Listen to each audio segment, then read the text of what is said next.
the information capabilities available. Thank you.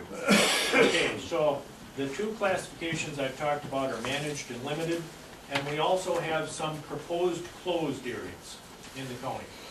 And these were developed in conjunction with the county and the state and the U.S. Forest Service. This is an example of one of those closed areas right here. And in the closed areas, we hope that there would be no motorized travel. This is the Elephant Lake proposed closed area. And most of these areas have had developed walking systems or cross-country ski systems or biking or have other important wildlife features, waterfall refuge lakes, some of those sorts of things. So we do have some closed areas proposed in the county.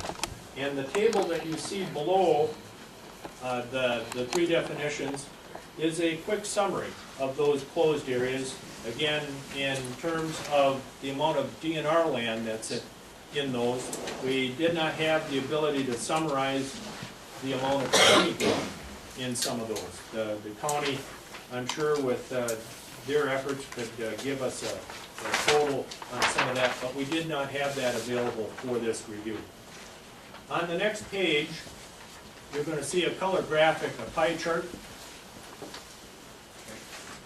And that's basically a summary of how we developed, or a summary of basically our proposed designations. On state land, there was a total of over 800 miles of inventory routes, and on county ground, there was about 540 miles of inventory routes. System Forest Road, 37 miles on state, and almost 69 miles on county. And minimum maintenance road, 147 or so on state and 135 on county. Other route classifications, there was proactive closure, which would be basically our designated hiking or hunter walking or those types of trails. We have non-designated routes, and I'm trying to find something in the limited forest. They would be yellow in the limited forest here. And this would be a portion of the limited forest right here, and we have some non-designated routes. There's a little piece right there in yellow. Here's some more yellow. That would be our non-designated, and those routes would be available for ATV use for big game season. In the managed forest, they appear more in solid yellow instead of the checkerboard yellow. This would be a yellow trail right here.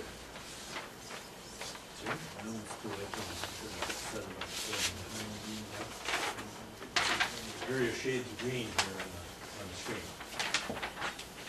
Okay, and we have a very limited amount of ATV and off-highway motorcycle designated trail in the county at present. At least that's the proposal. And the team looked actively for off-road vehicles, bigger trucks. We had tried to zero in on the range area where there was suitable ground, but the broken ownership pattern of the area with mining company, active mining operations, a little bit of undivided interest on both state and county, made the ability to get much more than a 40 or a half a mile a route that you couldn't get to from here available for high or off-road type vehicles. We will be taking a further look at that. I'm sure when we go to public review, our off-road folks will have some proposals or ideas on where to situate some of them. So that quickly is a review of our classification, our draft and proposed classification. A combination of managed, for the most part, limited inside the national forest borders, and some proposed closed areas that have been managed that way for, in many cases, decades. off with walking type trails. I tried to orient to the map a little bit. I'm going to just move the map up to the legend here. You have a legend in front of you, and we can leave this big map if that is of any help, or we can have additional big maps produced for distribution to the board.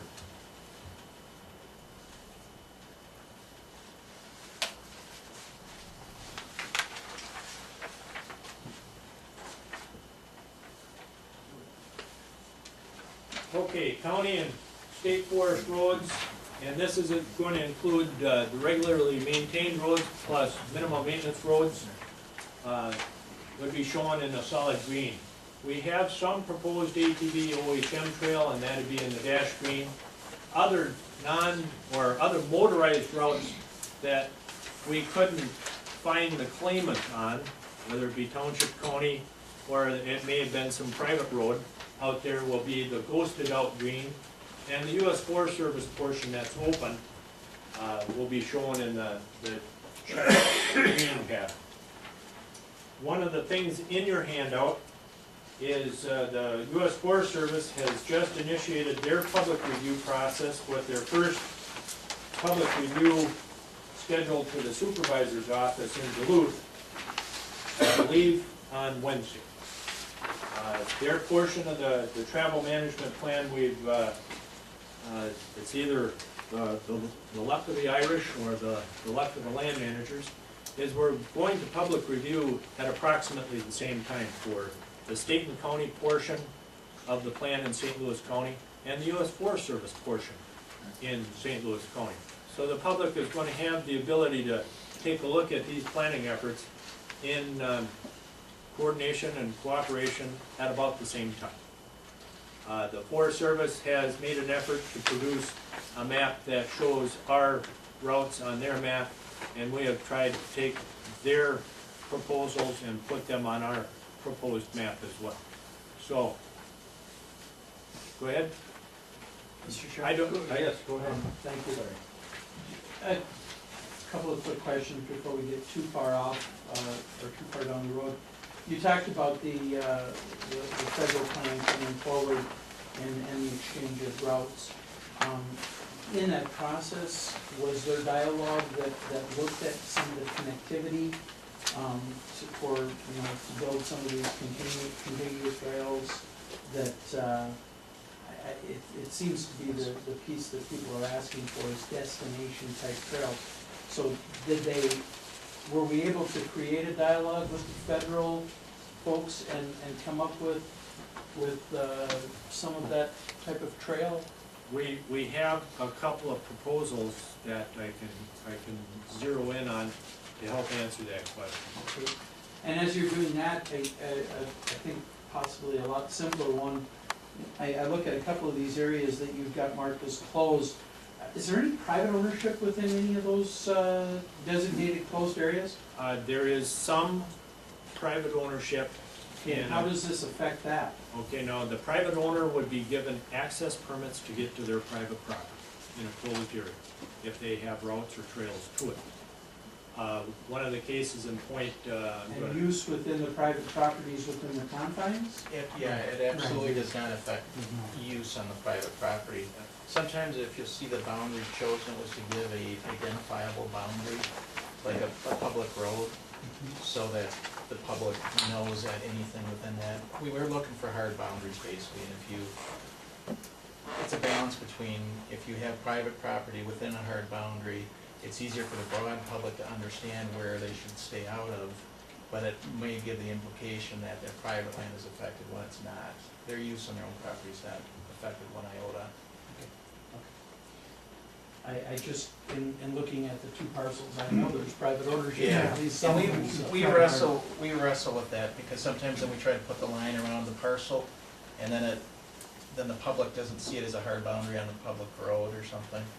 Okay. So it's a difficult balancing act, but by no means do we want to implicate private property owners in there. Thank you, Dennis. Yeah, one of the things, this concept of these various lines of being different designations, I'm wondering if the possibility of having a map that demonstrates what is going to be the final document, what is going to be the document of open trails, then with layovers on top of that that can suggest what the various things are, so that you could pull them off and go, oh yeah, now I understand what's gonna be there. Because I've gotta tell you, it is a big area, and it's very difficult to determine exactly what is what. And the legend is not exactly one or two items. No, and there's a couple, actually. And I don't know if you can do this. I was thinking Mylar or something like, Well, we could, and if we were GIS, if we all had GIS capabilities, that's what GIS does for the experts, they can put on different layers. But there are many, we can be open-minded to having it be in 4 panels, or we can talk to our GIS folks and maybe work informally to see, how do you like this layout best, or should there, we used to do oftentimes like 6 different maps depicting different things, where, and it's trying to find the right way to convey it. It's an art, and it's very difficult. Okay. And on the connectivity piece, if I can just expand on that question just a little bit, the one place that's non-designated here would be that Geen Hill site, and do those non-motorized pieces affect the connectivity, or were we able to route around them? I think without fail, they did not affect connectivity. Connectivity was something that the team fought pretty hard about, because we went to those public meetings and heard that as well. And The Geen Hill site was the one that in particular I was concerned about, but I well, appreciate we that can, look. you know, if we have time, we can look particularly at that and see Okay. if you have specific concerns there. One of the areas that we tried to get to connectivity was in this area by Elephant and Moose Lake. Okay, this one has, or no, Give me, Dennis, give me your. I don't have it. I mean, I do, but it's not. I got Here. one more. Okay. Starting Right up in here, something like this. okay. And it crosses state, county, and federal land. It's part of the Road Trail, part of it. And then another area where we tried to provide that connectivity was over here by the 200 road, and not, excuse me, Sheep Ranch. Right in this area, right in here. Is that that spot where there's 100 feet between the trail and where you can go? Camp 90 and Sheep Ranch, and there's a network of Forest Service routes in here that would provide some destination range. And there was another piece that we were at earlier there, that was on all state, county, and federal ground. It was about a 10-mile, 12-mile piece that would provide the potential for 47 miles of destination riding, just out of, you could trailer out of Orr and to a trailhead, and have 47 miles of possible tour type riding for the day, or a day and a half, or whatever. I've only got an ATV. I use it at the, I have a hobby farm. It doesn't get out very far, so I get about a quarter mile of driving a day. Okay, we've tried to explain the classification. We've tried to orient a little bit to the map. I know it's difficult at the scale that we have. Any suggestions for improvement for the public review, will try and incorporate those in how we present this. This particular map file would probably take 3 or 4 hours to download on dial-up internet. It's a very large file.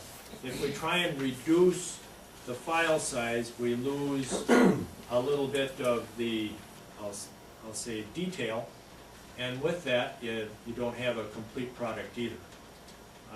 A lot of people have high-speed internet if they're in a community, and downloading something like this may take about 5 to 10 minutes on a high-speed internet line. The other thing would be is if they want it, we'll try and make DVDs available to the, or CDs available to the folks that request them. Okay, issues. We had a number of issues that we tried to incorporate as we went. One of the things that, and I'll try and zoom out here just a little bit. Before you go to issues, at the bottom of the page, At the bottom of the that's page. where you have the pie chart. Yes? Are we looking at, is there, if, in the limited and the managed, are we looking at on state land designations and St. Louis County designations of 300 miles in St. Louis County and 500 and, what, 30 miles on the State land. state land? Yes. Is that what we're looking at? Yeah. And the 34 of closures, that's it, that's just, they're not added in here, right? Correct. Okay, good. For the vast majority of this, over 1,300 miles, if it was taken a look at, there's probably over 1,100 miles that is still available for ATV use, either as forest access route, minimum maintenance road, system road, or a non-designated route in the limited forest. And again, sorry to interrupt, but it gets so confusing, the non-designated route and limited forest is only open to big game season. It's in essence an exception to the general rule, so for most of the year, they aren't able to use those routes. And one of the planning efforts in both the county and the state is where we wanted to try and maintain access. We used the grandma and grandpa traveling on the Buick, using the Buick LeSabre to get in someplace to pick berries, strawberries, blueberries, raspberries, as kind of the absolute minimum standard. If it met that standard, we tried to keep it as a minimum maintenance road so that it would be available for that type of recreation use. The effort overall was to try and keep as much open and available to the public as possible. Okay, quick review of issues. There were a number of things that the planning team and the county came about, and you'll see that on the top of page 3 of the 4-page handout there. And let me try and explain what REAC is, R-E-A-C. Access routes with high REAC scores. REAC stands for Rapid Environmental Assessment Checklist. And one of the things that during this planning process, through the end of this year, this is our shortcut environmental review for creating these motorized recreation plans. Yeah. It was allowed by the legislature. Yeah, I'll describe it a different way. It's where the process is exempted from environmental review, but we wanted to have at least a standard that we had some comfort with, and that's why we created the REAC. So there, even though we're completely exempt, we did want to take an analysis of that. What was the C again? I'm sorry, The Commissioner. C Checklist. at the end. Checklist. What was the A again? Access. Rapid Environmental Assessment Assessment. Checklist. And it has 3 categories, low, medium, and high. Low REAC would basically be a minimum maintenance road, a system road, something that didn't have any problems or maybe wetland or wet areas really associated with it. A medium REAC might have occasional wet spots, seasonally wet areas. We get a rain event like we had this past fall, and some of these forest access routes may have a medium score, and they would be seasonally wet. A high REAC score is, I would say, characteristic of an area that would traverse a wetland. Might be a winter road. It has drainage issues associated with it that it can't support regular motorized use. a lot of the use that we're seeing in North St. Louis County has a fairly low level of use. A number of these trails are only used occasionally and most of the time in the fall for big game retrieval, getting people back into their stands or into an area of traditional hunting. In many cases, we tried to keep as many of those open as we could,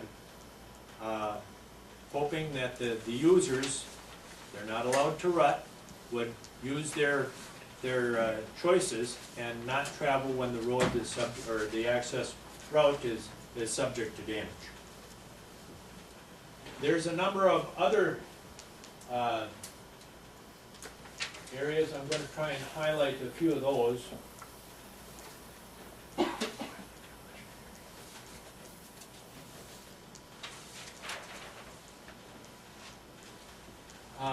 In this particular area, the unimproved stream crossings, we had a number of inventoried access routes that crossed trout streams and in many cases trout streams, or streams, in many cases trout streams, and they lack adequate culverts or bridges to cross them. People are using them, and some of these routes are used by people to access either hunting shacks on forest capital land, county land, or potlatch, or maybe their own private ground that they have. And our strategy there was, if it was on state land and it crossed an unimproved crossing, it may be closed. That private landowner, cabin leaseholder that has access across that trail into their piece of private land in behind would be given an access permit and would be instructed to improve that crossing so that it wouldn't have any additional environmental concerns. We have a unique thing that we've attempted, and excuse me, in this particular area, zoom out here.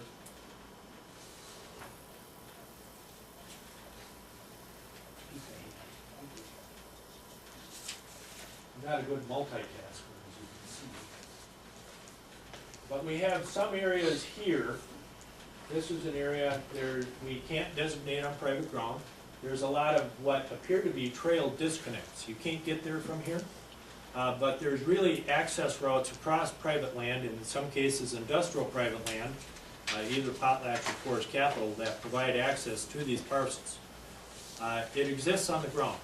And Forest Capital Partners for sure was, they did not want this stuff displayed on their property. They're willing to tolerate the low levels of use that currently exist, and but they did not want it shown on a map. And they have that right. They're the private landholder. Here is a case right here where we have a proposed closed area. There's a trout stream in here somewhere that you can't get there from here, or you could, and it was open to here. There is a crossing through here. You can barely see the blue. There's a crossing, and it's closed beyond. Now that was one of our unimproved stream crossings right there. Okay, I'll zoom out again.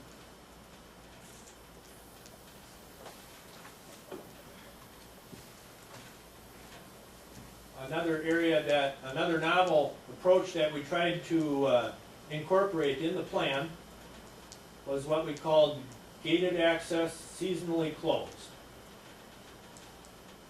Nope, wrong spot.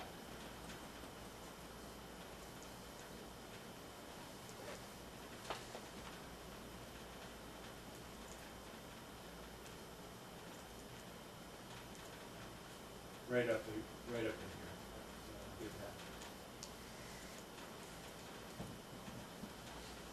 This is the Bulldog Hansen area. It's an area that has gated access.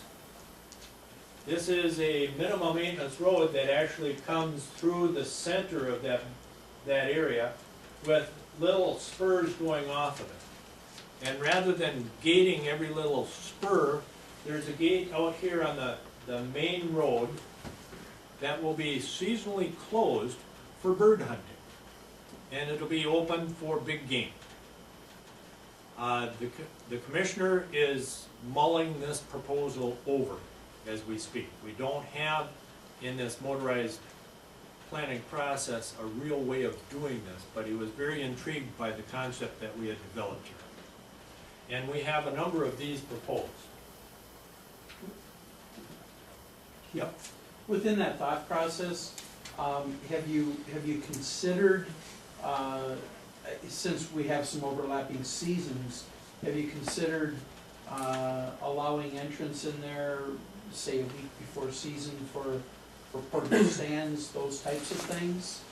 Or are you considering closing it like up until the day of season? No, Traditionally, there's been sort of a tradition of these things like September 1st, November 1st. And it's not in stone, but that's kind of what we're looking at. Okay, and I mean, the obvious reason that I'm asking is because of for the white-tailed deer hunters, Right. that, you know, it with portable stands, it's, They're not so portable anymore. well, they're not so portable, but I mean, getting them out there a week before season is fairly reasonable. I just wanna make sure that we're accommodating that as we're looking at this, that we would at least allow some time for that. I like the concept. I think it's, I mean, I'm not familiar with that network, but I like the concept that it would be open to you know, that type of walking and grouse hunting, but again, make sure that we consider the deer hunters. Now, there's been other proposals that our deer season coincide with the Wisconsin season. Wisconsin season starts a week after. Yeah. And if these were, and I don't know if that's a whole nother separate thing, but if that were come to pass, if these were gated seasonally closed September 1 to November 1, after November 1, they would be available for a week, 10 days, maybe even 2 weeks before the season over. Sometimes their season opens as early as the 4th or 5th of November, and sometimes as late as the 7th or 8th. And it would essentially close these areas for bear hunting. Right. You know, and that's been obviously a piece of it. But there'd be a revenue issue that would come up with coinciding with Wisconsin and Minnesota. I don't know. I did a study for Minnesota Tower one time, and we were talking about forestry up here, and I it does know, appear that there would be yeah, a I know it's revenue been change. talked about, but I don't know what it'll be like. Okay, we have some proposed segments of state trail. And this is state snowmobile trail, part of the Arrowhead system and part of the Taconite system, that we're proposing be open to ATVs. The part of the Taconite system is probably down in that side lake to Big Aspen area. And Outside of the sturgeon. outside of the sturgeon, it's this area right down in here.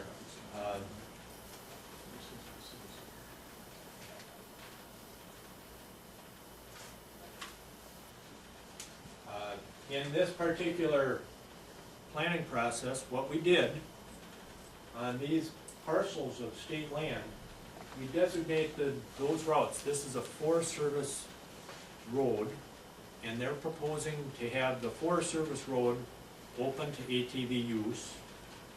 We designated the state pieces, minimum maintenance road. Here you can see one of our green dash ATV loops that would loop off of the Taconite if this proposal sees the light of day with the public. Here we have some additional routes on a piece of state ground next to Lake Meander. And then another network over here just before you get to Highway 53. This area right over here is the Big Aspen area, I believe, and it's a U.S. Forest Service designated ATV route currently. So this might get to some of the connectivity that, and a destination type ride, especially if it can be supported by a community like Side Lake, or you could trailer an ATV and go into something and then back around. So it has some opportunities there. We kept that in mind as we went around the county. And this involves designations on both state and county ground as well. The wood turtle, St. Louis River corridor, there was not a lot of state or county ground in that corridor, and Dave, if you could help me zero in on that. Some of the members of the planning team have been involved with state threatened wood turtle and concern for its protection. And there is state and county land that butts up to the river, the St. Louis River. St. Louis River is a stronghold of that species. And so there was strong interest on the planning team in making sure we did what we could to try to ensure that species was adequately addressed in this plan. So I You think want to continue, Jim? Or you- yeah, and if you want to point out some of the things that we may have done here, I think. It turned out there weren't that many inventoried trails or routes on state land close to the river. So there wasn't an awful lot that we felt we could do. We could take the step of actually, closing state land and suggesting the county do the same. But for just primarily for logistic reasons and how scattered those parcels were and surrounded by private land, that didn't seem like a practical solution. So what we've done in talking with our enforcement folks is, our non-game people know pretty much where the strongholds of these turtles are, and they work with enforcement to identify if there are issues in particular nesting spots, for example, and then work with local folks to try to educate and shut things. If there's a particular trail, for example, that's causing issues, to close that down. Rather than doing anything kind of blanket, to target on where those issues really are and try to educate and enforce in particular areas. Okay, on the back of this four-page handout, there's two other issues. I briefly touched on the no off-road vehicle routes were identified, and that was, we specifically looked at the area along the formation for opportunities to incorporate some of that. The off-road vehicles aren't asking for an awful lot, but they do want to be considered in some of the planning efforts that we've had to this point. There is an area around Chisholm, and what we did is, where possible on state and county ground, we either left the routes open as access, or they may have been designated minimum maintenance, but we do not have much for ownership pattern here. This is a piece of state that you can't really get to. It's pretty wet ground. Here's a combination of state and county right in here. There's a lot of other state and county fractional ownership, undivided interest type ownership that exists along the formation, and because of that undivided interest, it's probably as much or more private land than it is state or county ground. It complicates anything trying to be achieved as far as some sort of writing opportunity. And the other issue in these areas, if it's not gated or fenced right now because of open pits and stockpiles, that doesn't show on the map, but a lot of that is also closed off because of that mining, Active mining. or inactive mining bulk. Did we consider, just glancing at this location, did we also consider there's a pretty major initiative in the Mining Hall Road that's pretty much cutting across from Mountain Iron all the way over to Keewatin. Was that overlaid on any of this so that, my concern is that we should definitely overlay that and make certain that we're not compromising any of the security of that. Commissioner Nelson, a lot of that was also over private land also. Yes, it is. And not a lot of it on public, there was some on tax forfeit, which we granted a lease to them to do that. Right.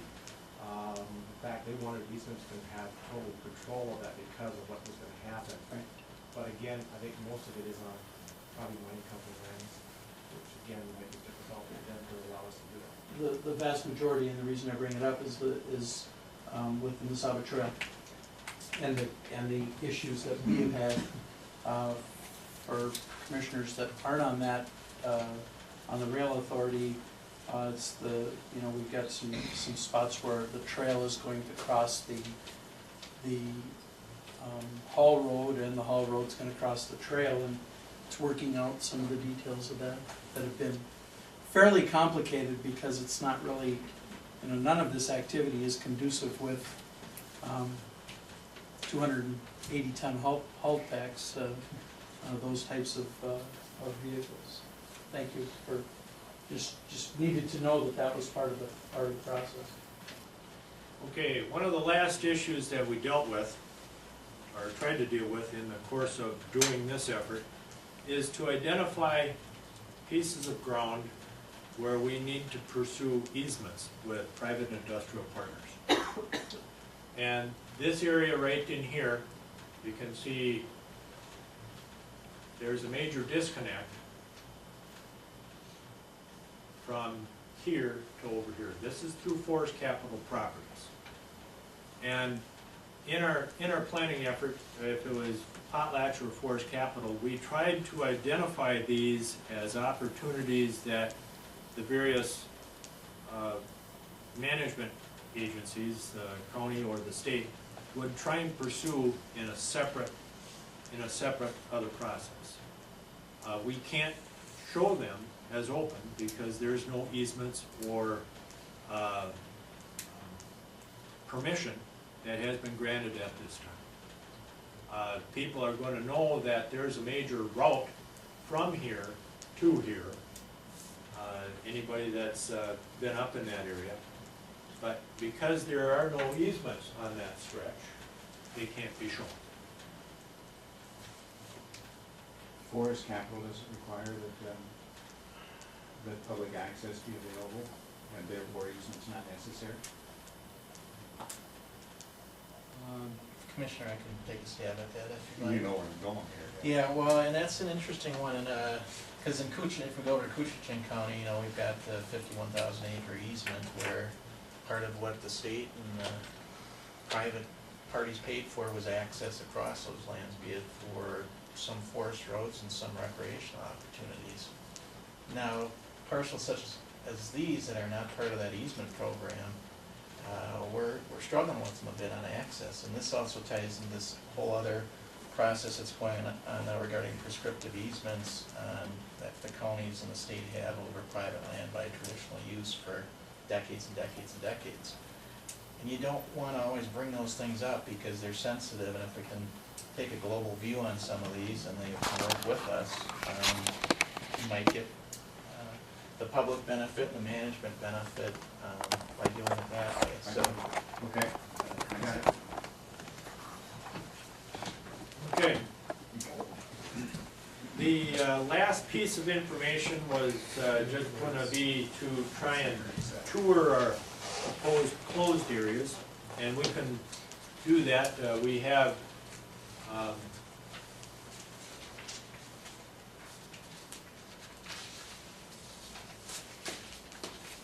start up here in the northwest part of the county. There is an area of this particular location right up here.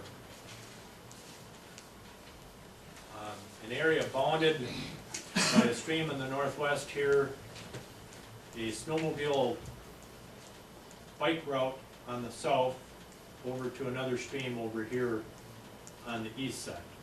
And we're calling this the Ash River West parcel. And these pieces are listed in the table on the front page there. This particular piece, there is one, what we called private 80 in there, and that private landowner would be given an access permit to get in there. And the rest is Forest Capital land. And Forest Capital was in agreement with something like this. There is no county land involved in this piece, and it is proposed to be limited. The area up there is a combination of high rocky ground and low wetland swamp. Some of the area you can't quite get to from here, and if you did, you probably wouldn't be able to go very far if you did get there. It would be available for big game season. A nested limited classification within the managed forest. It is not conducive to the, we called it the LeSabre test. The Buick LeSabre would not be able to traverse these routes without getting marooned. It's an isolated area, right? It's not creating. It's an area that borders Voyageurs National Park. This is the Blacktop Ash River Trail that goes into the Ash River community. And then this particular piece over here is proposed to be closed. It's a small parcel of state, small, when you take a look at the size of the geography here, about 70 acres of state land with a series of hiking, hunter walking, and ski trails on it already. And Commissioner, I hate to chime in from behind you like this, I apologize for, I don't know how to get proper attention here without, but I wanted to speak to that issue, a couple of those issues here, and to preface something that the Commissioner cares about these areas a lot, because one of the themes he always says is, let's not set the public up to fail. And so he's very open and accepting of these areas that are different, that we're carving out here, but he wants to make sure we're doing it in a way that doesn't really confuse people. So that's one thing. The second one is clearly on this one, and we asked the team flat out, they weren't trying to create a buffer on the Voyageurs. There were other reasons there, because we've got other issues with, the litigation and things that we're working together on. But he, when we met with him last week, he didn't get through all of these, and he's still looking at them. An example of how he looks at it is where there's a campground that we want to keep ATVs out of. He'll ask the question, well, do we have other tools that we have to accomplish that management objective without drawing another circle? And so those are some of the things that, as he reviews it, he's looking at, and we're open to that too. Looking what the objective is on the ground and making it make the most sense to folks out there. I just don't want anybody to be looking at a significant area somewhere and having them think that this was designed as a buffer zone, which creates a whole new set of issues, as you well know, and I'm sure everybody does around the table, that I don't have any problem with isolated areas that absolutely talk about things that are unique to that particular area, but in fact, if it becomes consistent, or they're back-to-back, or elongated across a particular area around a specific border, that begins to start setting into a position that says, well, wait a minute, we're actually creating a buffer zone, and that's a wrong approach. I agree. Yeah. Good, because we'll have issues with some other areas where buffer zones are being discussed. Okay.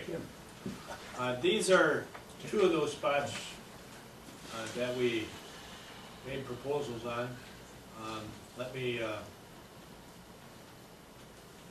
zoom in. Talk about this one, Jim? Sure. We call this the Echo Lake area. This is a Echo Trail along the north, Forest Service Road on the west. There's open highway licensed vehicles. This is a network of trails that has been developed in conjunction with the Forest Service and the county. County land is this colored here. And looking, it's developed and maintained for hunter walking opportunities, particularly bird hunting opportunities, and we want to see that kind of opportunity maintained. How many acres? Almost 2,000 acres. It's pretty good size, yeah. We tried to find, try to identify places where you could walk all day. I think some people, I work for Division of Fish and Wildlife, and we hear from people that are looking for, we hear from a lot of people, but one of the groups of people we hear from are folks that feel like they're being opposed upon by motorized vehicles. And so, and there's there's people on both sides of that, but we try to identify some areas where we have a history of providing a non-motorized recreational opportunity. There's forest management that's happening, so there's opportunities to harvest game species. And especially if there's been some kind of cooperative thing going on, those seem to be good opportunities. Steve? You know, as long as you're on that group of people, what else did they want? What else did you hear from them? Because, I mean, you have, you know, these closed areas, were there other closed areas that they wanted, or? Dave, I Most can- of the closed, Go Oh, ahead. I was just gonna say, one of the things is with our process, the way it is now, we kinda go out there with a blank slate and get some good information, craft a plan. And now I expect coming out of meetings like this, and as we do the publicity and have the public comments, we'll be getting those saying, hey, what do you think about these other areas over here, or what do you think about expanding that? So, we'll get that input. As to what we've had to this point, I don't know if you've had much beyond what the teams discussed. And we had, as Jim mentioned, we had a series of open houses almost a year ago. And, you know, frankly, they were not particularly well attended, and they tended to be, folks very local to where the meeting was. So, in those forums, we didn't hear from very many non-motorized folks. Thanks. Jim?